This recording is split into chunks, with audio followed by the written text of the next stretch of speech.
Welcome future nurses to the Nurse Station. I'm Maria Mobley, and today we are going to learn about Addison's versus Cushing's disease.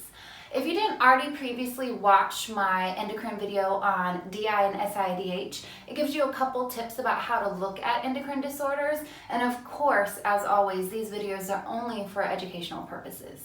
So, when we look at Addison's and Cushing's, we are thinking the adrenal cortex. So think about your kidneys and the gland on top, but more specifically the cortex, which affects mineralocorticoids, glucocorticoids, and androgens. So going back to AMP, when you think about mineralocorticoids, the hormone I want you to think about is aldosterone, which I'll talk about in more detail in 1 second. Glucocorticoids, of course, think about in pharmacology when you talked about giving steroids. Or think about cortisol, how cortisol increases glucose in our body. It also has an immunosuppression type function that we'll discuss again in a second. And then androgens. Androgens affect both growth and development, but a lot of individuals diagnosed with these disorders are adults. So we're not too concerned about the growth and development part that we are in some endocrine disorders. But androgens also affect sexual function. So that's what we're going to talk about with these two disorders. And of course, with endocrine disorders, we look at lab values for diagnosis. Some disorders can be caused by tumors or nodules that maybe increase secretion of the hormones, so we can identify those on CTs or MRIs. So let's get straight into it. I always, with the endocrine disorders, love charts to compare and contrast, because remember, endocrine disorders typically result as a low level of hormones or a high level of hormones. So Addison's is going to be our low level of hormonal secretion, and Cushing's is going to be our high level of hormonal secretion. And again, what we're looking at is mineralocorticoids, glucocorticoids, and androgens. And I've really broken it down into each section because, again, I don't want you to just memorize, spit the information out on a test, and forget about it. I want you to understand it so you can retain the information and then, of course, be successful in your NCLEX as well. So, mineralocorticoid that I want to talk about is aldosterone. If you go back to AMP, aldosterone in the body helps retain sodium in water. For instance, if we were hypotensive, we have all these coping mechanisms in our body, and aldosterone would be secreted to retain sodium in water and therefore hopefully increase our fluid volume. So if we think about it, and remember Addison's is a lower level of these hormones, if we have low aldosterone in our body, this client is losing sodium in water. Not only losing sodium in water, they are retaining potassium. So if you were to look at the lab values of somebody in Addison's, they would have hyponatremia and hyperkalemia. And the symptoms you want to look for are symptoms of dehydration, because this client is losing fluid and sodium. So when we get down to the complications that we're going to talk about, Addisonian crisis is a life-threatening complication we got to look for. And if you think about what aldosterone does, what these individuals die from is circulatory collapse because they're not retaining sodium in water. So, with low aldosterone levels, it results in these symptoms. Low blood pressure. They are weak, they are fatigued, they have low fluid in their body. So, those symptoms will present as well. And again, they would have weight loss because they've lost the fluid. And we need to look for any signs and symptoms of dehydration. Those dry mucous membranes, postural hypotension, weak and thready pulses, anything like that, because it all correlates with low aldosterone levels. Now let's get to low glucocorticoids. I want you to think they have a decreased excretion of cortisol. And we need cortisol for glucose in our body, and glucose is essential for energy. So we are very concerned if clients are hypoglycemic, which is a potential manifestation of Addison's disease. So if you've already learned about diabetes mellitus, bring all those potential symptoms of hypoglycemia forward. Slurred speech, change in behavior, diaphoresis. We do not like hypoglycemia. If a blood glucose level gets less than 70 in the body, you as a nurse need to act. If it's 69, and remember, any change in behavior, you never put anything in their mouth, but let's say the blood glucose level is 69 and they're completely oriented, we would still give them a simple sugar like a juice. We would still make sure that that glucose gets back above the level of 70 where we want it. And then decrease androgens. Again, we're not thinking so much how androgens affect growth and development. If it was a child, that'd be humongous. But for our individuals with Addisons and Cushing's, we want to think about sexual function. So if they have low androgens, they could have low levels of testosterone, low levels of estrogen for females. So they could have menstrual changes for females, or men and even women, well, men specifically, can experience impotence. So we need to make sure that we're looking for any of those signs of sexual dysfunction. And then also, always think endocrine disorders kind of always have these, like, I don't want to say it's a hallmark manifestation, but something that is just different and doesn't really correlate to the hormone. And for Addison's, I want you to think these individuals have a bronze pigmentation of their skin. When we look at our labs, again, we'd be drawing the labs, low sodium, high potassium, low glucose. And you always, for both Addison's and Cushing's, I want y'all to think about the white blood cell count.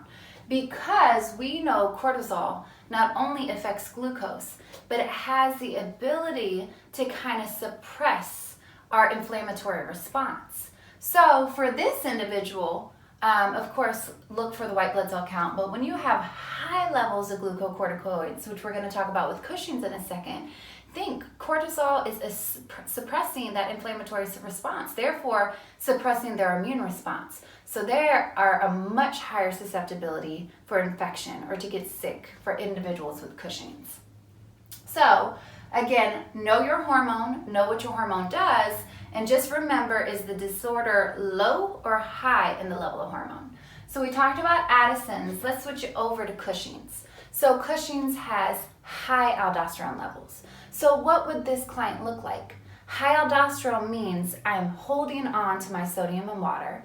So think about their blood pressure. It'd be hypertensive, not hypotensive like Addison's. A complication you'd have to look for in these clients is hypertension. They could develop hypertension.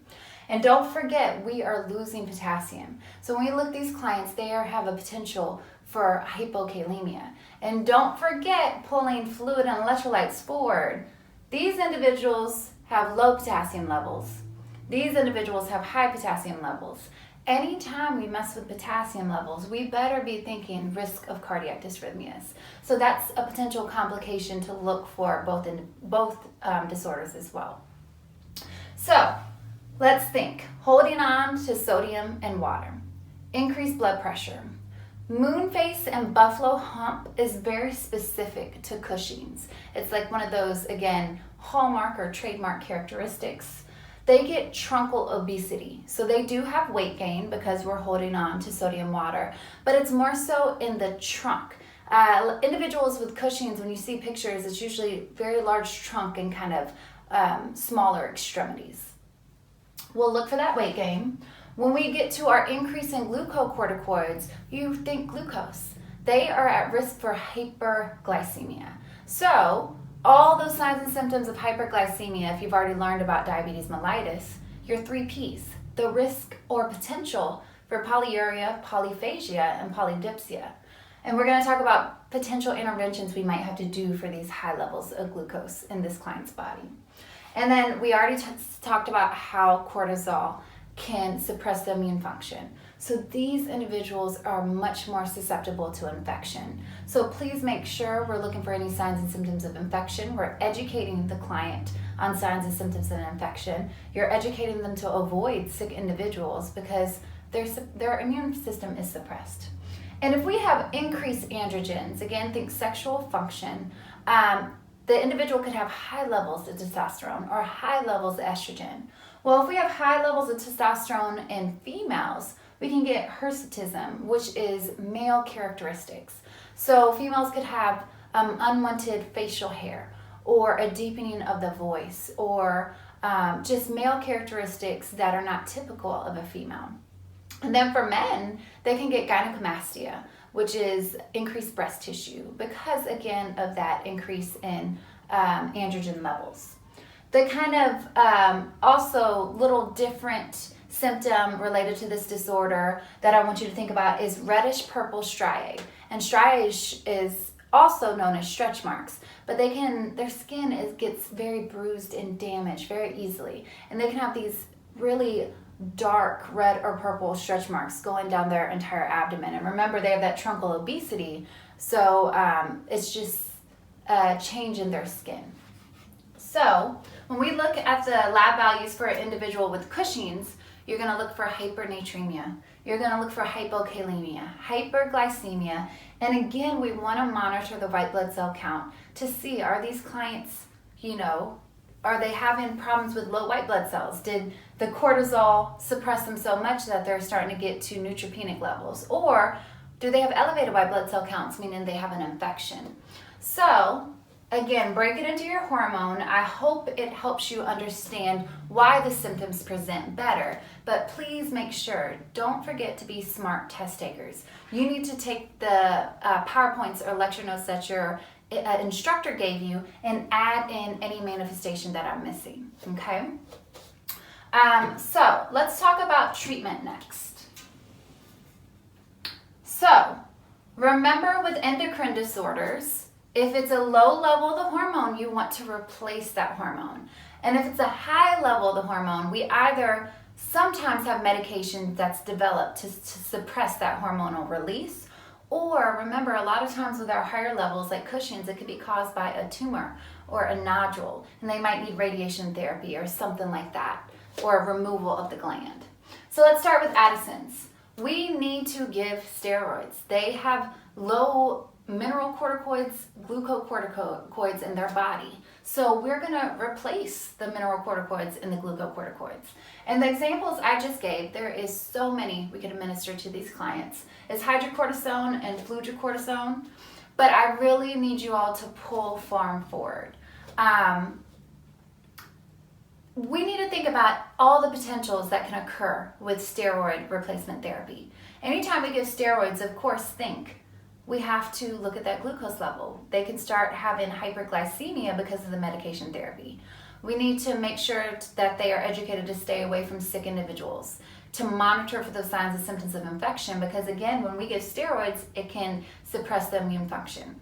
And in pharm, we always educated you all, taper off steroids, correct? Because a risk factor for Addison's disease is long-term steroid replacement. The body got used to those steroids, and all of a sudden, when they were taken off the medication, the body couldn't cope. So Addison's potentially presented. So we always say, taper off steroids, taper off steroids. This client is going to be on lifelong steroidal therapy.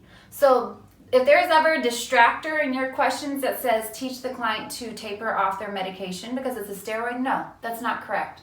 They need these steroids lifelong to be able to cope with this disease. So no tapering of steroids in this disease. They are on it continuously. And as always with steroids, we need to educate them, and the clients need to know that in periods of stress, maybe an infection has occurred in the client, or maybe they switch jobs, but higher periods of stress will require higher doses of steroids to maintain them, okay? Something else to think about with steroids, with corticosteroid administration, thinking back to pharmacology, there is a risk of osteoporosis. So we like to give steroids with vitamin D and calcium to help reduce that risk potential. Clients with Cushing's actually are at a high risk of osteoporosis. Osteoporosis is a complication that can develop from that disorder because they have so high corticosteroid levels in their body, leading to that risk of osteoporosis. So remember, on this side, we're giving them steroids, but anytime you're giving stuff, you can always throw them into the opposite disorder. So think about also with corticosteroid medication administration that we need to protect them from that risk of osteoporosis. So make sure they are protecting themselves from fracture, monitoring their calcium levels, increasing vitamin D and calcium in their diet to reduce that risk. So glucose as needed. We know on this side with Addisons, they have decreased glucocorticoids. So we need to make sure to monitor for signs and symptoms of hypoglycemia. And if they need glucose, we will give it to them. Whether their blood sugar is only slightly off by 69 and we give them some juice. All the way to the point it could be severely low where we might actually have to administer dextrose. The androgens as needed as well. If you have low androgen levels, can't we replace estrogen? Can't we replace testosterone if needed? And then the diet. We need to educate these clients that they need to be on a high sodium, high glucose diet. And they should be avoiding excess potassium in their diet because we know how their labs look.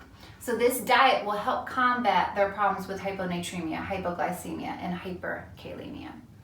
And then always monitor for your endocrine complications. The complication related to Addison's disorder is Addisonian crisis. And pretty much these clients are severely hypotensive. They can be severely hypoglycemic. They can go into circulatory collapse and die from shock. Because think about it, with low aldosterone levels, we have no sodium or water in our body, and therefore we don't have enough fluid volume to pump oxygenated blood.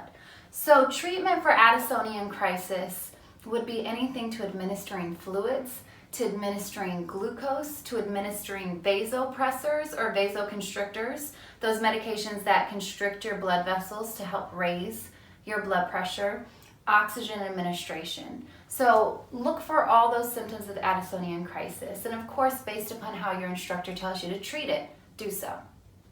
And then Cushing's, we want to, of course, think about what's the potential cause.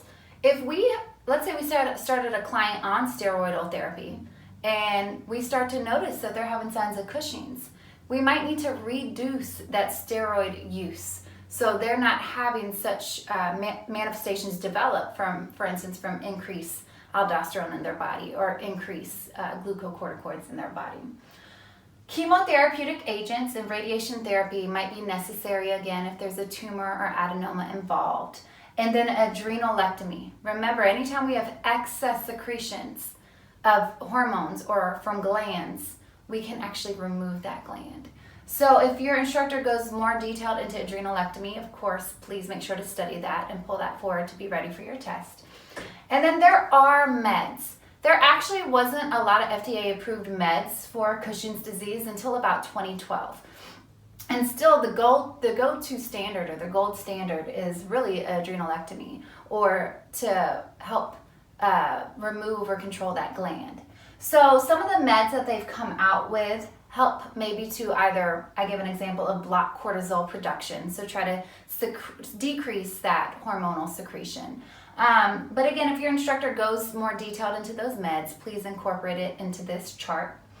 And then control glucose as needed. Diabetes is a potential complication of Cushing's because they have excess glucocorticoids in their body. So let's say they have a blood glucose level of 320. We will have to give them insulin. We would have to give them agents to help reduce that glucose in their body. Their diet, because they are at risk of hypernatremia and hyperglycemia, you need to educate them. You need to reduce sodium and glucose in your diet. And remember, they're at risk of hypokalemia, so they need to increase potassium in their diet. And then monitor for all the complications. Hypertension is a potential complication from increased mineralocorticoids, aka aldosterone in the body. You're holding on to all that sodium and water, that could present as hypertension. They might need to be started on antihypertensive agents.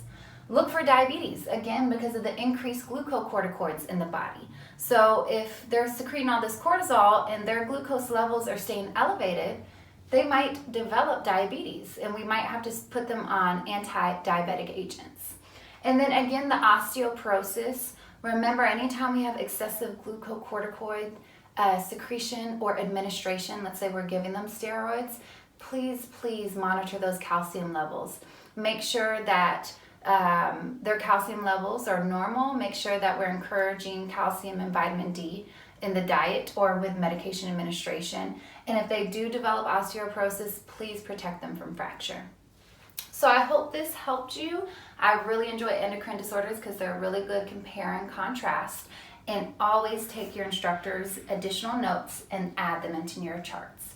As always, nurses are better together. So if this helped you, please, endocrine can be very difficult for students. Help another student as well. All right, take care.